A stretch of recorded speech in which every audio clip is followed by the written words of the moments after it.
Welcome, everyone. Welcome to What Just Happened. Today, we're going to talk about the rise and rise of retail media networks.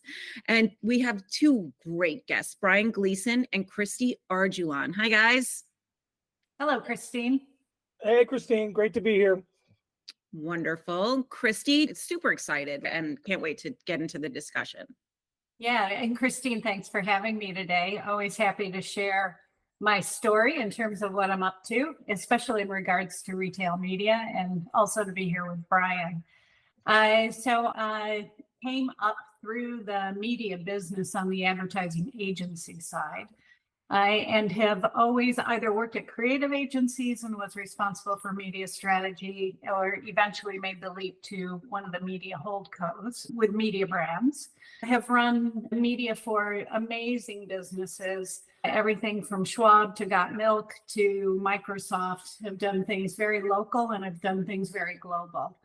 I was plucked from the media agency side and actually went to Target and ran the media measurement, social, experiential, yada, yada, all of that. And then there was this new thing that was starting to emerge when the media people started to recognize the amount of really valuable assets that retailers owned that would be of great importance to the media industry. And that's especially our first party data and our ability to show that our customers, our audiences, were actually buying products. So it wasn't a, did I get all my impressions? I was actually able to prove outcomes. Was tapped to build Roundel at Target. And did that for a handful of years. That business grew to a very important strategic priority to Roundel. Left there and am now at Albertsons and building the retail media business there as well. And at Albertsons, that was a capability that was outsourced, was tasked with pulling it in-house and really building a retail media capability or business that sits within the top 5 to 7 retail media networks out there. So we are on a fast tear to be one of the top retail media networks in the business. And your partner in crime, in order to accomplish all of those goals. Oh, look, just happens to be here. Hey, Brian. Hey, Christine. How are you? So look at you guys doing all the things. Why don't you give us a update how Criteo ended up in the space as well, or at least, under your domain, so to speak. Sure, it's fun. Like as Christy goes through her story, it's amazing. As I was thinking back, our paths have intertwined for almost 25 years. So as Christy went along and was a trailblazer and continues to be, I was fortunate enough to be on the other side of that in various roles. I started off in publishing. So I worked for a company called Ziff Davis and became a publisher, which was fascinating at that time because it was a transformation. You're thinking about the late 90s where digital started to become at the forefront. We had a physical asset. You had valuable assets inside of our organization, very similar to how a retailer does. And when digital came about, we had to transform and rethink our entire models and go across that journey. And spent the next 15 years or so doing that. Spent some time on a true technology side with a company called EMC, which was bought by Dell. And that was fascinating as well to do a deep dive into tech sales and how it's properly sold and the integration. And then came back to the agency and spent 10 years at Group M as the Global Chief Commercial Officer and got a chance to work alongside Christy at Target and many other brands in that journey. And in doing so, I saw how the dynamics in media changed. You saw the birth of first Google and search and how that transformed our business. Then we saw Meta and every other one that followed on that in social. And the third frontier was really around commerce and specifically retail media. And it was a slower start. Amazon, I think, began to get into that space in 2008, 2007. And it was slow as they were getting their footing underneath them. But probably around the time of 2015, it wasn't only Amazon, it was companies, because we had a global footprint. You would see Alibaba, Rakuten in Asia, who developed very quickly. But the traditional retailers like Albertsons really hadn't started to take advantage of that. A lot of retailers had a foundation, but hadn't brought to scale. Christy was doing it at Target and around Dell, but you saw this maturity cycle that we still see today. And I had thought there was an opportunity to do what Google did for search, which was make it easy, do what Meta did for social, which is make it easy. And there was an ambition from my side to say, how do we make it easy for retail media? And Criteo was best positioned in terms of having a global footprint. We'd been in commerce for 10 years, 15 years at that point, starting in 2005. But retail media, from a foundational or enablement standpoint, was there for the taking. And when I joined, I think we had 130 retailers. We're up to almost 230 retailers, 2,200 brands. So I love the title of the podcast, The Rise and Rise of Retail Media. I still think we're just in the beginning of this. Like it is a massive industry that completely transforms, even more so than what search did and what social did, just by how fast you see retail media reaching 40 billion. I think we did it twice as fast as social and 3 times as fast as search. So it's amazing to see how this media fundamentally changes the business. And it's great to partner with people like Christy and others to help bring it to the forefront. Brian, I need you to stop talking because you basically answered every single one of my questions. We're done. I get excited, Like, Christine. I get excited. oh my God. I'm like, oh, in my head, I'm like, okay, not that. Oh gosh, dead air. We can go deep on each one of them. We'll go, yeah, we'll have to dig in a little bit. Yep. What I do want to start with is because you both have different perspectives. So I want both of your perspectives. I want you to take me in the room where the light bulb went off, where it was like, wait a minute, we actually have something here. We have something that people actually want. And I'm not talking about apples in a bushel on an aisle 8. You're talking about a real asset. I have this Scorsese movie, 70s music playing in the background, like visual happening, but was there this slow motion looking up from a chart, everyone looking at each other? Wow. Like what was the light bulb moment? Christy, we'll start with you because you really were in those rooms, and then we'll go to Brian. I will say probably one key light bulb moment was the day that Amazon started to release their ad revenue information. And I think on that day, every CFO at a retailer thought, wait a minute, there's a lot of really healthy margin in the business that then actually helps support a lot of the other investment that retailers need to make in order to be able to continue to be a healthy business overall. So that was a big part of it. And I think that was a big light bulb moment.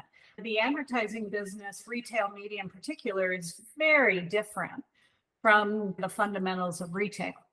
And so to have the leadership understand the value of retail media, not only for how we can better serve our customers, how we can better serve our manufacturers, but also what can it bring to the company so that the company can continue to evolve at the fast pace that it needs to in order to be able to continue to serve our customers as best as possible and reflect their digital shopping and really all the different ways they want to shop. But when you think of how retailers need to continue to evolve and have the right to evolve, for retailers, I'd call it a dimmer switch, and the dimmer switch was getting pumped up. You're now seeing things like alternative growth, alternative profit, alternative something, a new capability that is actually starting to report to the CEO within retailers now. So there is an understanding that as a result of how shoppers are shopping more digitally, there are byproducts of that actually have a lot of great value, not only for customers, because we can serve them better and serve them information and ads that they want, but also it's creating these new revenue streams for retailers that are very attractive in the marketplace right now. And now that the C-suite is starting to understand what it means when cookies come out of the marketplace and who's got scaled data that the media industry can now transact off of, like that's where all the light bulbs are coming on. And I guess that's where the dimmer switch is all the way up to the top. And the American retail landscape is not really like the first adopters, the quick to market with new things.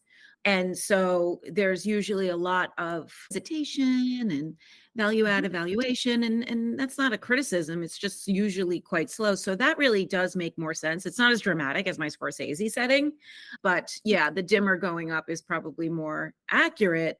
Also, when you're leading with large revenues and the possibility of those revenues, real tangible, real probable revenues, that can move that dimmer switch up pretty quickly compared to other tech adoption.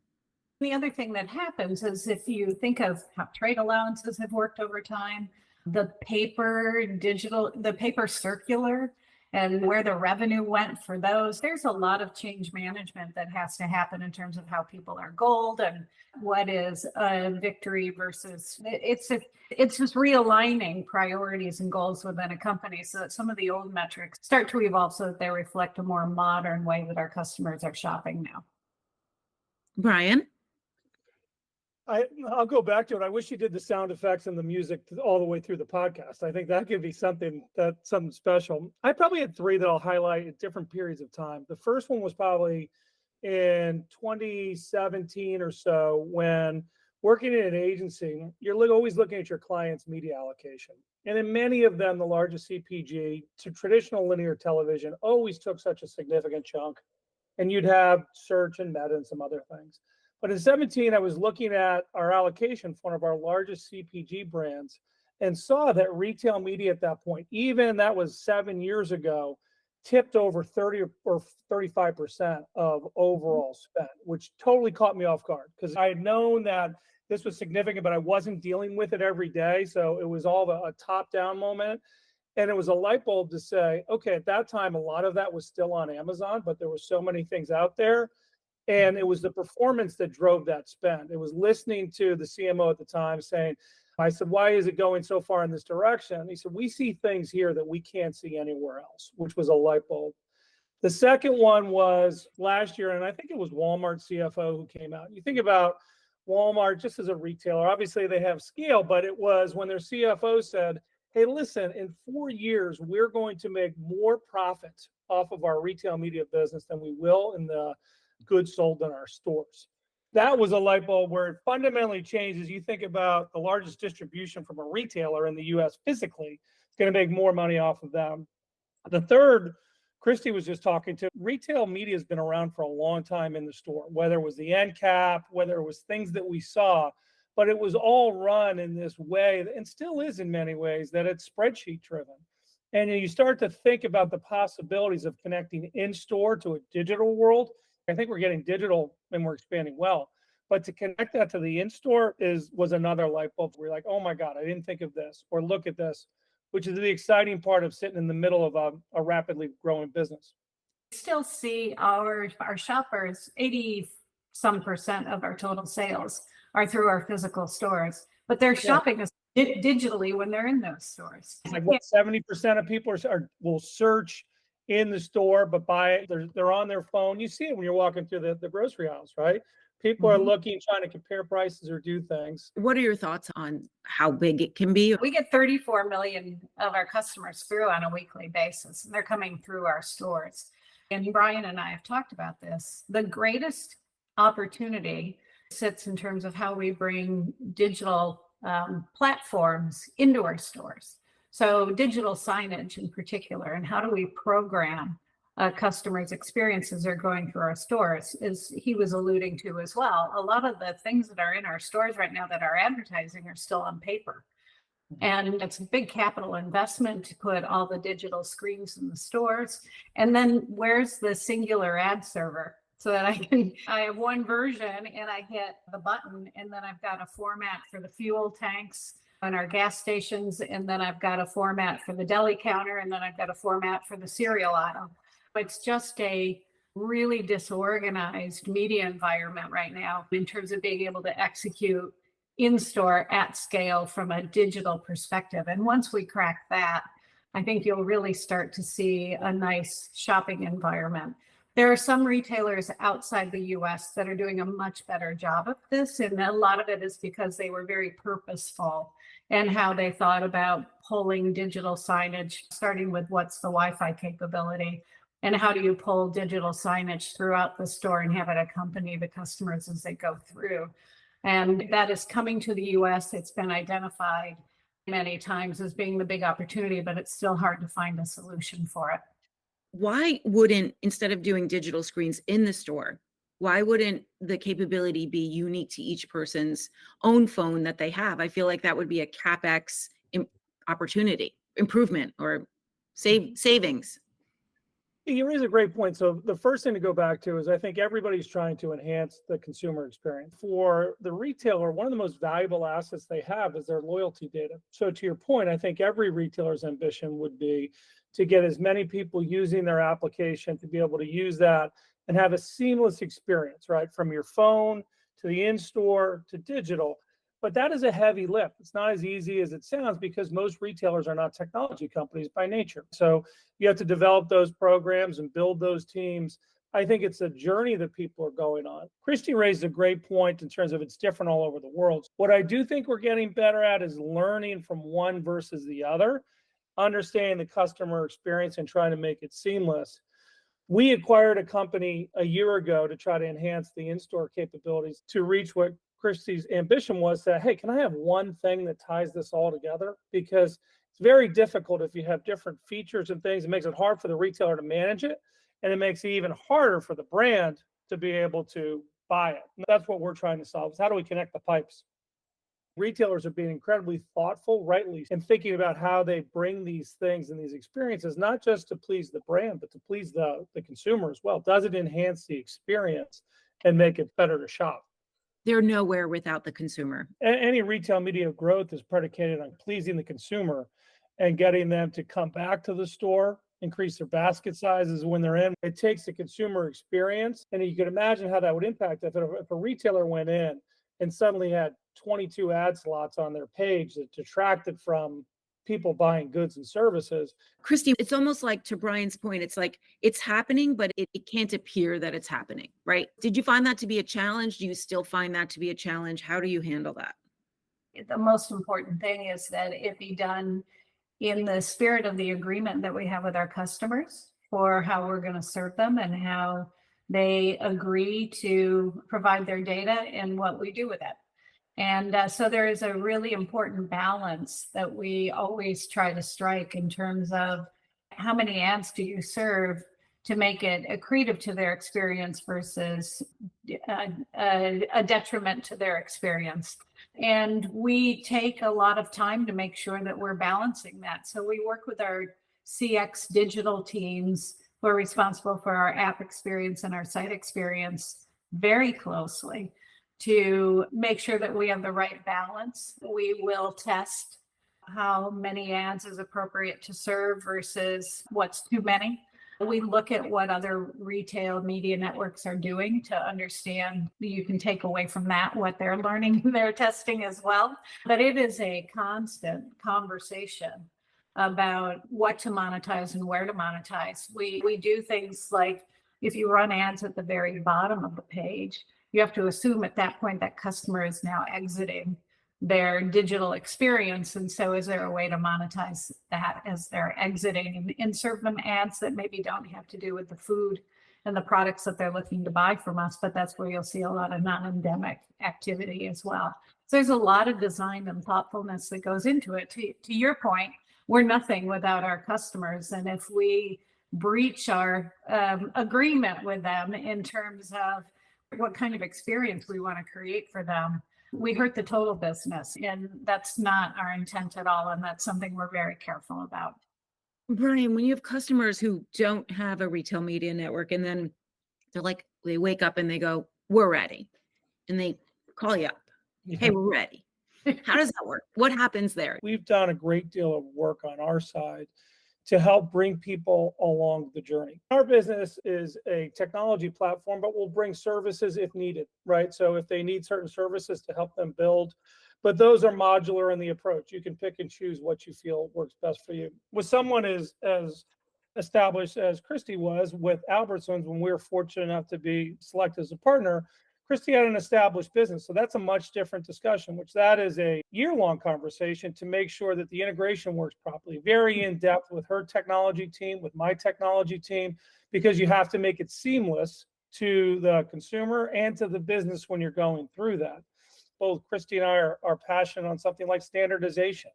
How do you make it where you can somewhat standardize between these different retailers I can add to that too, as somebody on the retail media side. Criteo is actually sitting in a really good position right now because they are an objective aggregator of retail media networks, and they can offer infrastructure for a smaller retail media network in particular to be able to bring their owned assets, so their own media inventory, to market in a really quick, seamless sort of way without necessarily having to make an extensive investment into technology. And the mid and long tail in retail media, Christine, I'm sure you've seen this. And I call it everybody's got to get them one. Everybody's got to get them one of those retail media networks. And the mid and long tail is massive. And each retailer has a really unique role that they play in a customer's life. And so to be able to take advantage of all those really interesting life moments or shopping moments that different retailers represent through one platform is a really great advantage, I think, to advertisers. And to Brian's point too, he also can help the bigger retail media networks with standardization and other components that are really important to us. So not only can we tap into a bigger marketplace through Criteo, but Criteo can also offer a really nice, somewhat out of the box solution for a lot of retailers as well. Our job, our only ambition at Criteo is to scale the category to its full size and potential and continue to go and help to bring retailers along that journey. It's the rise and rise of retail media networks. Indeed. On that note, I think that we've covered so much, and you guys have been so generous with your time and your creativity and your thoughts. I really do appreciate it. I know that everyone will appreciate the conversation, so I thank you. Thank you, Christine. It was really great to be here with you and to be here with Brian. So thanks for having me. Yeah, amazing. Great to be both of you. Thank you.